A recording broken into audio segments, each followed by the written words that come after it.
com Fernando Cotati Maluf, que atua na área de oncologia de alguns dos principais hospitais do país e é um dos fundadores do Instituto Vencer o Câncer. Nós vamos falar agora sobre novos tratamentos contra o câncer, o que é que a medicina de precisão, em especial, está conseguindo avançar na forma de combater esses tumores que nós falamos há pouco. Bom, a gente tem, na verdade, uma enormidade de avanços, Ricardo, comparado com quando eu me formei há 20 anos atrás em oncologia, de que hoje a gente consegue curar situações que não eram curáveis, de que os avanços feitos nas duas décadas foram avanços extremamente significativos. Então, ainda falta um espaço importante para ser preenchido, mas com novos tratamentos, imunoterapia, terapia celular, particularmente para as doenças hematológicas, drogas que atacam especificamente o tumor, chamado drogas alvo-dirigidas, anticorpos conjugados à droga, que são anticorpos que ligam ao tumor e jogam só dentro dele a substância tóxica, radiações feitas através de medicações que grudam no tumor e explodem o tumor internamente. Então, toda essa gama de novas medicações, aliada a uma melhora da cirurgia e da radioterapia, permite hoje, para quem tem o diagnóstico de câncer, e muito importante, quem tem acesso, que é um dos maiores desafios, na minha opinião, ele é tão grande ou maior do que a busca da cura pelo câncer, que essas pessoas tenham hoje resultados incrivelmente melhores do que acontecia no passado. O tratamento dos diferentes tipos de câncer não é um tratamento barato.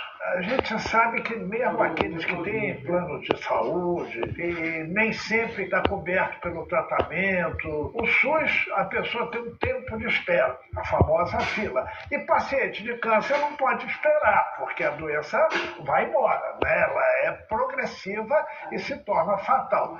Como virar esse jogo?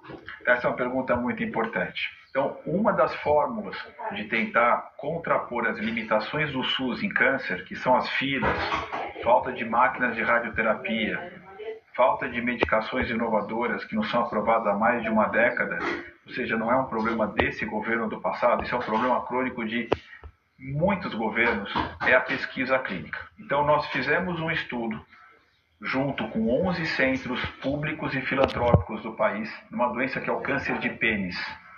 Câncer de pênis é uma doença que o Brasil tem a maior incidência do mundo, junto com Uganda. É uma doença de pessoas, em geral, muito pouco favorecidas socioeconomicamente, ou seja, pessoas, infelizmente, machucadas não só pelo câncer do pênis, mas por toda a condição socioeconômica. Nós fizemos um estudo com 37 pacientes, avaliando uma nova forma de imunoterapia para essa doença. E esse estudo, que é um estudo brasileiro, ele mostrou que imunoterapia conjugada com quimioterapia foi responsável por duplicar a chance de um paciente com uma doença avançada responder em relação ao tratamento que há 7 décadas não mudava, que era só quimioterapia. Esse estudo ele mudou a prática clínica do tratamento de uma doença para o mundo inteiro. Então hoje o protocolo brasileiro vai ser a referência padrão para esse tipo de tratamento. Então, para essas pessoas que entraram no protocolo de pesquisa a custo zero, ou seja, elas não pagaram pelo remédio, e elas se beneficiaram de uma coisa que é uma vanguarda para o mundo inteiro, essas pessoas se beneficiaram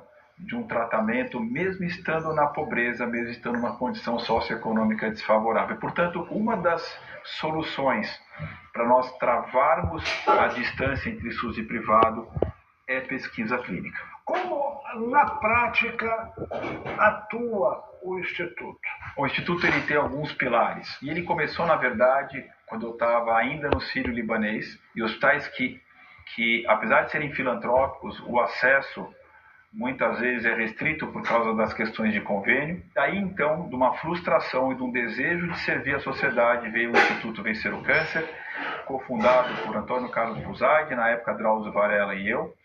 E ele começou com o pilar da informação. Como criar a melhor base de informação entre prevenção, diagnóstico e tratamento para poder democratizar essa informação para todo mundo. O segundo pilar foi os projetos de políticas públicas. Como trabalhar junto com os órgãos governamentais, junto com o Congresso, com o Senado, com os ministérios, em ajudar a criar e discutir projetos que deem mais acesso a tratamentos, mais celeridade ao diagnóstico e ao tratamento e que consigam uma camada de prevenção mais eficiente. O terceiro pilar do Instituto é trabalhar a ponta. E nesse sentido, nós criamos um projeto onde nós encontramos os hospitais do SUS, hospitais das várias regiões do país, mas principalmente no primeiro momento norte e nordeste, a gente transforma eles, além da assistência, em unidades de pesquisa internacional. Ou seja, protocolos de pesquisa com novas drogas que são feitos nos melhores centros do mundo, como o Memorial de Nova York, MD Anderson de Houston, Gustavo Roussel, Harvard, vão também ser oferecidos para serem estudados nesses hospitais para essa população que dentro do SUS teria acesso a quase nada. Ou seja, a pessoa vai participar de um estudo com uma droga que talvez daqui 2 anos seja a melhor droga do mundo e que seja a droga mais desejada para ser usada na rotina. Mas isso em segurança. Esse povo não é cobaia. Não. E esse é um conceito muito importante.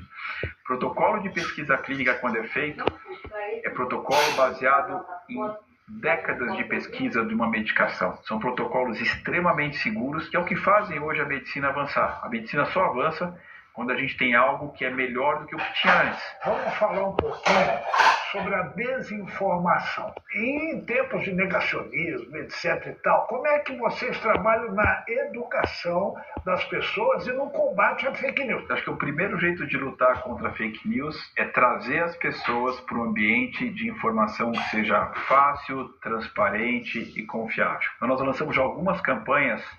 Você quer saber sobre câncer? Procure fontes confiáveis.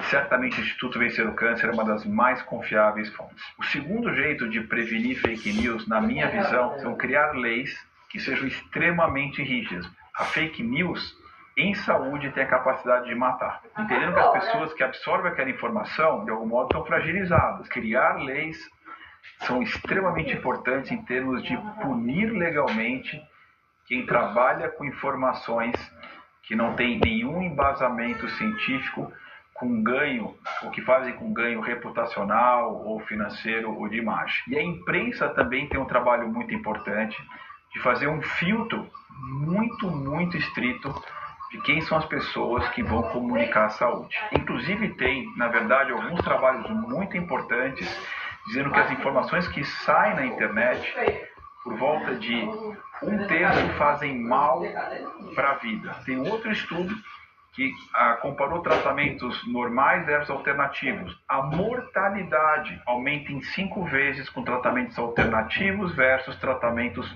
convencionais. O raciocínio, a calma, o bom senso, são muitas vezes diluídos pelo desespero, pela agonia, pela angústia, pelo medo de morrer. Fique com a gente, voltamos já já. O que eu devo fazer do ponto de vista de aumentar a minha imunidade? O que a gente come tem a ver com a imunidade, o exercício tem a ver com a imunidade, o nosso sentimento tem a ver com a imunidade e as vacinações têm a ver com a imunidade. Então eu acho que isso forma um círculo virtuoso que nos protege bastante.